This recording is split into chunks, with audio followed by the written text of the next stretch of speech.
Hello, everyone watching on YouTube and listening on Spotify. This is another episode of NRG Insights. For those that don't know, we're doing the Rising Stars series at the moment, which is evolved around people, the new people in the market. We're speaking to people in the bridging and mortgage and lending world, just in regards to their kind of challenges of getting in the market. The reason we do it is because we are struggling to bring in the next generation. I think it's really important that we have that conversation with people as to the challenges of coming into the market and what people can expect when they come in, and also to have the next generation to move up the ladder. So today, for the second time, I have Razvana Horton from HTB with me. Thanks for joining me, Raz. Thanks for having me. So Raz, for people that don't know, talk to me about your career, where you've got to now and how you got there. Yeah, absolutely. To be completely honest with you, none of this was part of the plan. I was always intrigued by people, by human behavior, psychology, and just, I guess it's probably watching far too many like documentaries or crime shows. I ended up going down the route of psychology.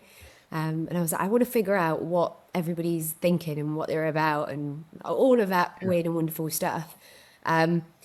And then somehow life ended up taking me down the route of property, and I ended up working with weirdos just like myself anyway. So It's the it same as worked being out a well that I was psychologist, isn't it? psychology trained. Yeah. It did. Similar role with psychologists. You're still working with people with issues. Exactly. Yeah.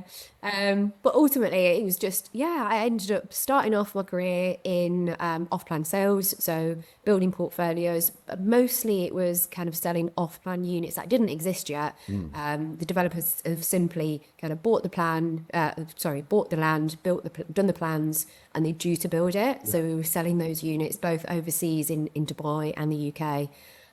So I did that for quite some time. Then obviously lockdown hit. As we know, lockdown kind of disrupted that market. Yeah. So imagine trying to sell something that's like going to be 5 years ahead of time, but we don't know if we're ever going to come out of lockdown. Yeah. Nobody was touching it. It was That's a tough mental. sell for anyone, isn't it? Like, here's something that's not built yet, and Yeah. we don't know when we're building it. Want it?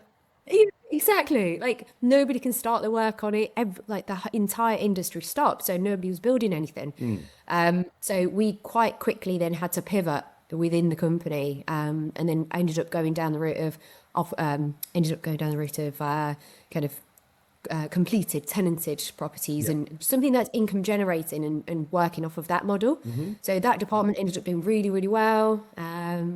Thankfully, lockdown came back to life. Like we all came back to life, I guess, on the other side of it. Life got back to normal. And then I got headhunted to a master agent firm in London. And this sounds crazy when I tell people this, but I'm very much the sort of person where if I get an opportunity, if I know it's right for me, I just get a feeling. So I got the opportunity on the Monday. I put everything into my car, packed up my life, and I drove up to London on Wednesday. From where were And that you? was it. Where were you before? Manchester. Yeah.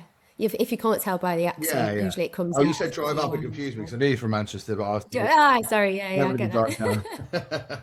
Drive Nice. to London. But yeah, so after that, doing that for a few years, one of our very good friends really wanted to set up an agency, doing kind of prime central London, and obviously watching Selling Sunsets and all Yeah. of that stuff. I'm like, we're in London. Imagine selling property in the prime postcodes Yeah. of London. So Kensington, Chelsea ended up being my patch. So we were building something really cool, a really cool agency. But unfortunately, as life does, it threw another curveball. Our friend passed away, so Oh, sorry. it was one of those where, okay, what's next? Mm. And yeah, ended up in the world of finance and brokering. So Nice. that was, yeah, quite interesting. But as you can probably tell already, I'm the sort of person that needs to know everything about everything. So having been doing this and this and this within property, finance just made sense for me. Yeah. So seeing I was going to say that. incredible Was it an obvious deals. move for you? Because obviously, it's property, right? You're around the same people. It's the same Yeah, networking, like the same as when we look at other yeah, avenues we can go down in recruitment. Like, we have to follow the niches we're in, and that's all real estate, right? So, was it an obvious yeah. move for you?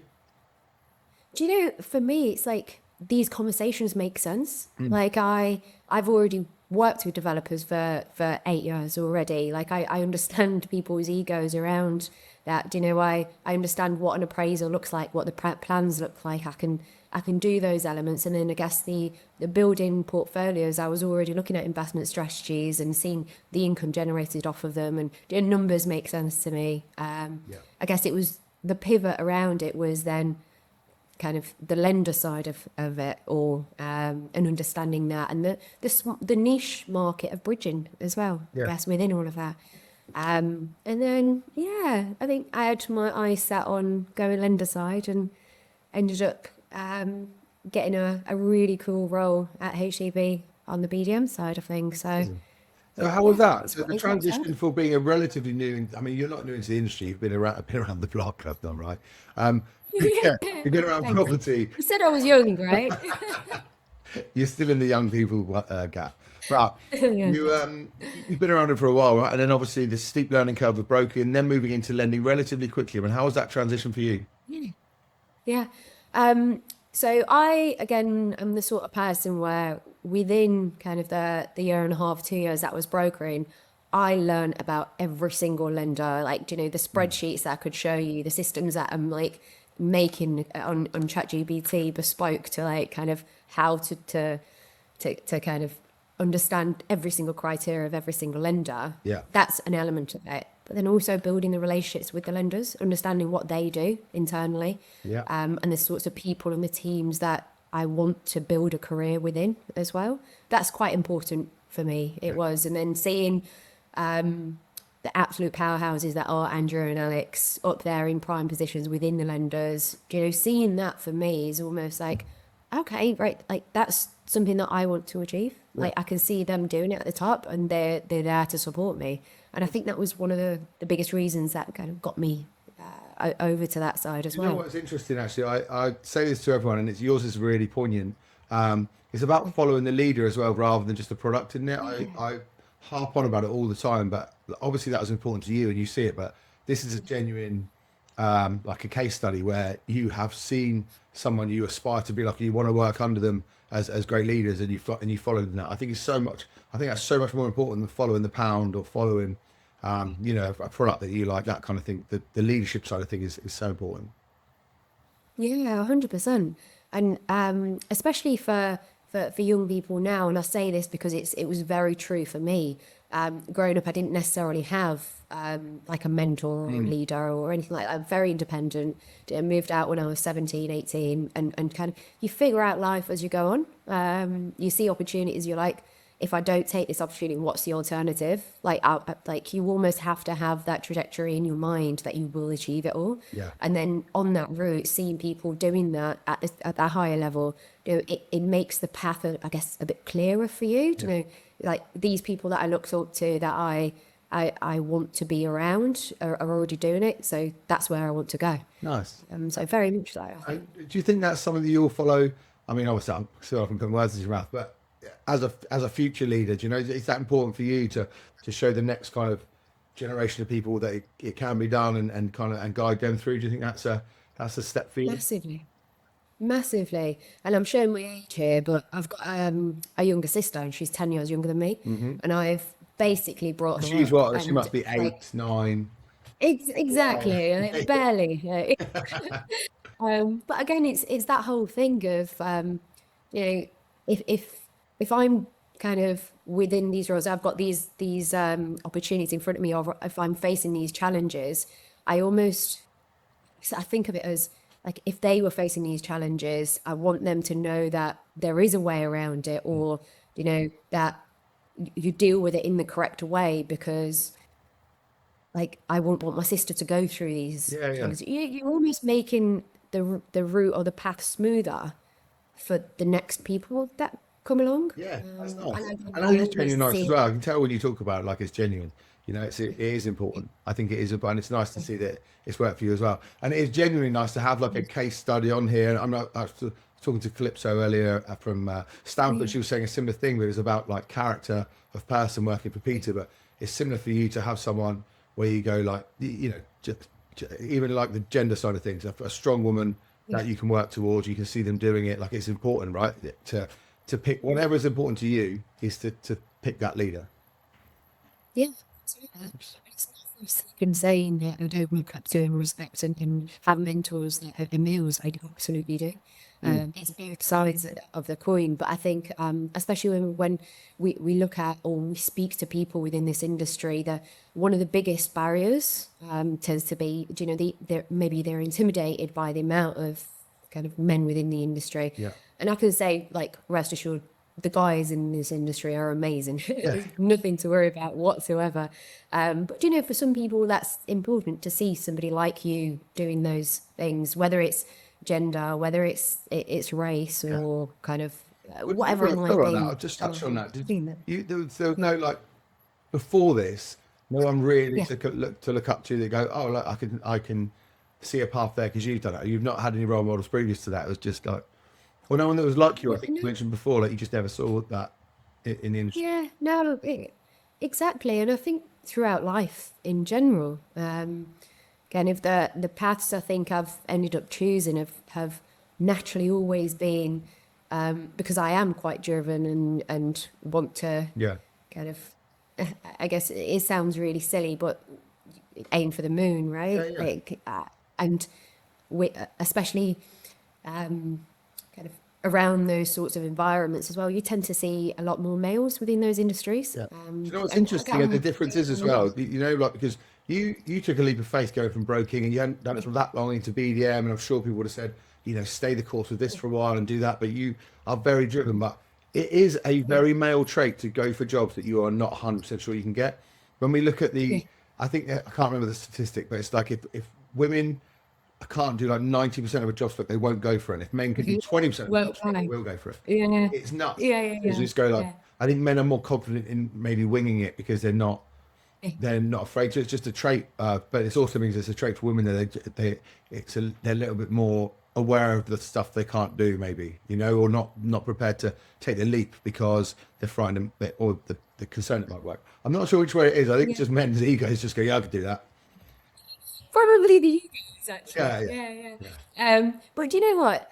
That's also something that, like, the more you hear it's in the back of your mind. You're always like, but why not? Yeah. Like, why am I not taking that leap? Because the only person that's gonna lose out on anything is you. Yeah. So, and don't get me wrong. Like, sometimes there's situations or like you come across an opportunity. The conversations that go on in my own head about right, like the pros, the cons, like should we do this, should we not do this? But at the end of it, like I always think, what's the alternative? And like if it's scary, do you know what? Like the best things in life, sometimes that come across, have been scary to begin with. Do you know what? There is an element of overthinking. I was talking to a chief commercial officer yesterday, and we were talking about someone taking the leap, and he was saying like, you can't explain to someone young like, even if you fuck up the first one, it's not the end of the world, because it's so important to you, isn't it? At the time, like everything is super important. But as you get a bit older, I mean, you're not at this stage yet, that you realise like each error we make or each decision we make didn't go away. Like it's not the end of the world. But you can understand why young people particularly don't want to do it, because it's so important. Like that first move is super important. It's, you know, it's going to change my life, etc. But actually, like it's not the end of the world. You go for it. Just go for it and see what happens, because it doesn't work out. Like you've got a long to, like if I fail now, I'm pretty fucked. I haven't got much runway left. But if you're a young person and it doesn't work out, you've got so much runway. It's not the end of your career. It's not, you know, it's not going to make or break you. Yeah, absolutely. Yeah, and at the very young age of 34 now, I do think like I should have taken more risks when I was younger. Like I still have that now. Oh yeah, hindsight's a wonderful thing when we go, do you know what? I wish I'd done that. Exactly. But then it also makes me think, do you know what? Like I did that. I didn't know where it was going to go, and again, it got me to where I am now. Yeah. So it's almost that repeated behaviour that you learn from it yourself. You're like, I did okay there. I have the same thing as not a 34-year-old. I have the same thing when I'm like, if only I'd gone into lending quicker, if only I'd gone into legal quicker, if only I'd done that, then I wouldn't have been as good at it. I would have, been very different. Yes. The reason I hung around in one sector so long, so I was good. I was an expert when I went to the next one and the next one. Yeah. Your mind's you're like, God, I'm really good at that. I wish I'd done it earlier, but where you are because of the decisions you've made, and it might be completely different. I might have completely cocked it up. Yeah, massively, massively. And I get that's what makes us human as well, and to have such a vast kind of span of knowledge because you've done this. You've taken the scenic route, but actually everything that you picked up along the way makes you better at what you're doing now. Yeah, 100%. That's what I tell myself. Yeah. That's what helps me sleep at night. No, you would have been any good anyway.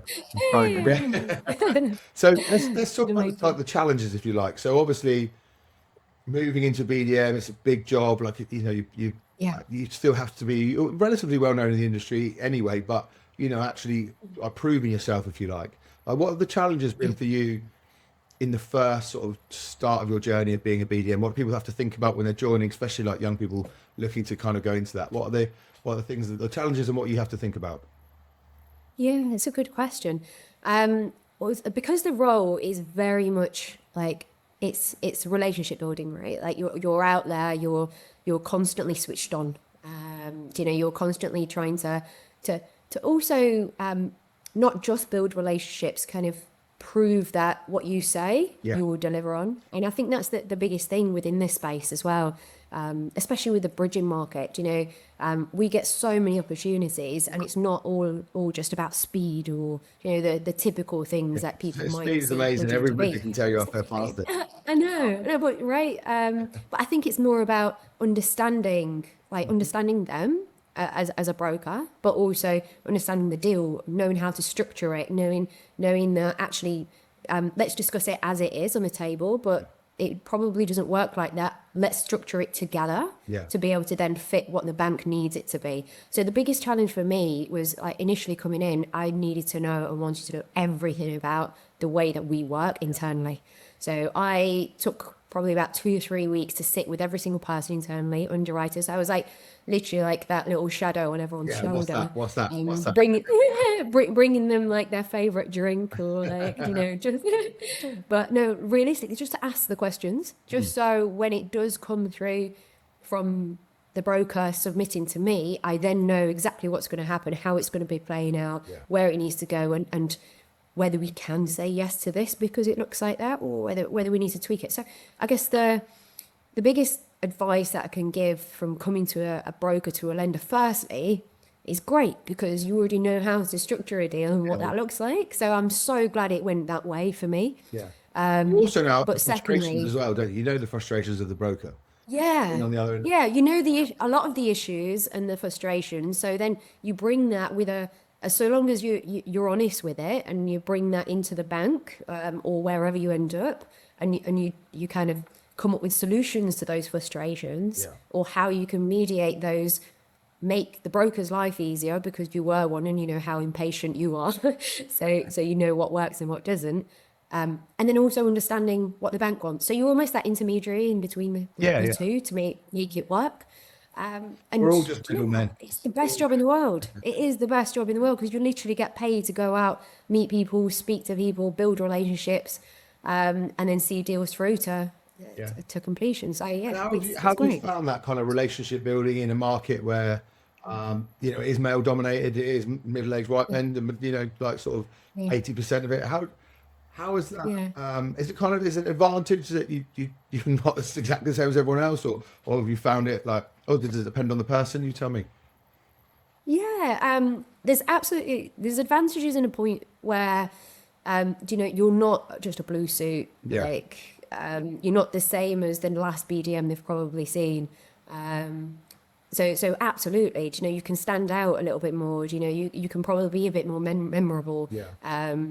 But also on the other side, like, unfortunately, there is also a space where, because you might be a woman, because you're not the same as the last the other 10 guys who just come in, seen, there's preconceived ideas of what you might be like, or so you have to, and I always think this, I always say this, I live by it basically, you have to be better like than any of them. On paper, if somebody picked up those 2 pieces of paper and looked at your experience, your like what like everything about you on paper, you need to be better. And it's not she's a man, she's a woman. It's just be better. Yeah. know everything. But that you comes know. from that drive And as if you well, don't know right? everything, you go out and learn it. If Yeah. you don't, nobody will ever know everything. But whether that's a female trait, male Continuously learn. trait, young person, old person, the difference in your drive is, the difference in that trait is how driven you are, like to be better, right? Because you could easily get into that job Yeah. and crumble. Because I Yeah. honestly think people think BDMs have it quite easy, and you get there. We were talking about this the other day about like how to do maximum energy for every single person you meet, constantly being on the case. The fact that you do all the meetings in the day, and most of us have to do our work bit in the evening because we network, right? We got to pick Yeah. up the business. Um, Yeah. so the drive bit is super important, isn't it? If you're not super driven, like you will struggle in that job. Yeah, definitely. But keep that remember as well, because there is points where everything is to place. Oh, this is great. I can be kind of sick. I can just let it roll. But we didn't like take over. We're in the driver's seat for a reason, Yeah, and so you make it. You make it even better. yeah, Yeah, it's important. The drive. Coming back to what you said. nice. Absolutely. I've already taken you over what we said we were, but honestly, it's genuinely nice to listen to it as well. Because I mean, I know you, so it's great to get you on camera and talk about it. Because again, preconceived ideas, right? People that won't know you, but the fact that and the drive and what you are looking for in life, etc., I think is amazing to get across. I genuinely think it should inspire young women, because I do think like you say, like it's an industry that is changing, but it's still quite old, right? We're still quite antiquated in the way we do business. So actually, for someone to come in and thrive is exceptional as well, and also take the risks you've done. From moving to broking Yeah. to BDMing, etc. is a tough gig, and it is a bit sink or swim as well, isn't it? That's the nature Yeah. of the beast. Everyone has to perform. Yeah, thank you. Yeah. But again, it's not possible without people around you that support you Yeah. as well, and being able to ask questions of those people, and it's like again within this industry when you're starting out, there might be the majority of males, and there's so many men out there that want you to succeed. If anything, most people want you to succeed. Yeah. We just tell ourselves that, oh no, maybe that like you can always neg yourself Oh, out. it's the And it's internal just so that much it's worse, that isn't it? mind yeah. It's that mindset. It's like actually not everybody is against me. People do want me to succeed because I want to succeed and I've got that passion to do it. Yeah. And if you almost overthink about the positive as opposed to the negative, some things can go okay in life. Yeah, like I genuinely think that as well about the one you forget that people want you to succeed. I think I've probably told this story 100 times on here, but Guy Harrington was the first person to say to me, "We actually want you to succeed. Whether you are good at your job, but we just want you to succeed because we like you." And I thought I'd never even thought about it, because my job is to want other people to succeed, right? That's the whole premise of recruitment. But if someone said it back, I was like, "Oh shit, actually, yeah." I forget, like, if you're a good person and people like you, they actually want you to do better, don't they? Like, Yeah. it's impossible to get every deal every time, and win every bit of business. But if you come across personable and you come across like you said, like driven people excite me. Like I was hoping not to have to mention your husband on it, but he's a good mate and he's so driven. I want to do so much for him, and you both have the similar Yeah. kind of Yeah. mindset. But I don't think I'm alone in that. I think people who work really hard. We want to help them succeed, don't we? Because you see a bit of it in you, and you see a bit of it in them. And I think the harder people work, the more you want them to succeed. Massively. It's like if you win, I win. Like Yeah. it's that concept, Yeah. right? I mean, with mine, it's genuinely and then you and I it's win, because we get paid for it. But it's but no, but genuinely. yeah. But it has to be a natural want to people succeed. I think to kind of magnetize those other people. I don't get all airy fairy about it, but I believe Yeah. you're like a magnet for people that are like you. So you're Yeah. lucky that you're surrounded by people who are desperate for you to succeed. It's a nice position to be in. Yeah, absolutely. And then to be able to create that for other people coming into the industry, massive. Yeah. So yeah. Lovely. So I took you over, but I think you could talk to you all day, because I love these conversations, especially about how passionate you are about it. But if you could give any advice this will be the last question. I think I've got two, which is great. But if you could give any advice to a young person a young woman coming into the industry, wanting to kind of make their mark, what do you think the most important things that they have to remember are, or kind of traits that they need, or any kind of advice that you could give? What would that be? Yeah. I guess just sitting back for a second, like nobody comes into this world with a plan, knowing where they're going, even whenever there's thieves. But yeah, across that gap, it's up to us what we make of our life. And if you do kind of, if you want to achieve something, you want to strive to, you know, for more, you have to back yourself. Yeah. Where that comes from, actually, I'm feeling a little bit insecure right now. I'll go to the people that have my best interest in heart. Like, let's have those conversations. Sometimes you refill your energy and you believe in yourself more because somebody else believes in you. And taking that bit of advice to be able to then go back and back yourself and take that risk is massive.